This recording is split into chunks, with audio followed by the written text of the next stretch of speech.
DSC preparation కి మిగిలిన తక్కువ సమయాన్ని డిఎస్సి 2024 యాప్ లేదా DSC2024.com తో జాబ్ ని సాధించండి. బిగ్ బ్రేకింగ్ న్యూస్ చూస్తున్నాం. పాకిస్తాన్ దేశం మరోసారి తన వక్రబుద్ధిని బయటపెట్టింది. జమ్మూ కాశ్మీర్లో మరోసారి కాల్పులకు దిగింది పాకిస్తాన్. కాల్పుల విరమణను బ్రేక్ చేసిన పాకిస్తాన్ 3 గంటల వ్యవధిలోనే మళ్లీ డ్రోన్లు ఎగరవేసినట్లుగా సమాచారం అయితే అందుతోంది.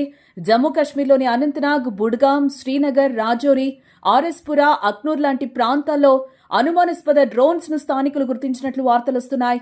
భారీ శబ్దాలతో ఈ డ్రోన్లు పాకిస్తాన్ వైపు నుంచి వచ్చినట్లుగా చెప్తున్నారు. జమ్మూ కాశ్మీర్లోని నియంత్రణ రేఖ వెంబడి దాడులకు పాక్ దిగుతోందని చెప్తున్నారు. మరోసారి కాల్పుల విరమణ ఒప్పందం ఉల్లంఘించి ఫిరంగులతో పాకిస్తాన్ దాడులు చేస్తోందని తెలుస్తోంది. ఇక ఈ విషయాన్ని జమ్మూ కాశ్మీర్ ముఖ్యమంత్రి ఒమర్ అబ్దుల్లా కూడా ధృవీకరించారు. కాసేపటి క్రితమే జమ్మూ కాశ్మీర్లో భారీ శబ్దాలు వచ్చాయని ఆయన పేర్కొన్నారు. ఈ మేరకు సోషల్ మీడియాలో కూడా పోస్ట్ పెట్టారు జమ్మూ కాశ్మీర్ ముఖ్యమంత్రి ఒమర్ అబ్దుల్లా. ఆ ట్వీట్ ను కూడా ఇక్కడ మనం క్లియర్ గా చూడొచ్చు. ఆయన ఏం ట్వీట్ చేశారు అనే విషయాన్ని కూడా.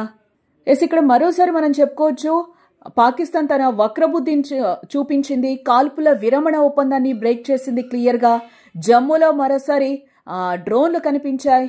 అనంతనాగ్, బద్గాం, శ్రీనగర్, కశ్మీర్ వ్యాలీ ప్రాంతాల్లో ఈ కవ్వింపు చర్యలకి ఎల్ఓసి వెంట పాకిస్తాన్ పాల్పడినట్లుగా తెలుస్తోంది. మరోవైపు పాకిస్తాన్ విషయంలో ఇండియా ఇప్పటికే అలర్ట్ గా ఉన్నట్లుగా కూడా తెలుస్తోంది.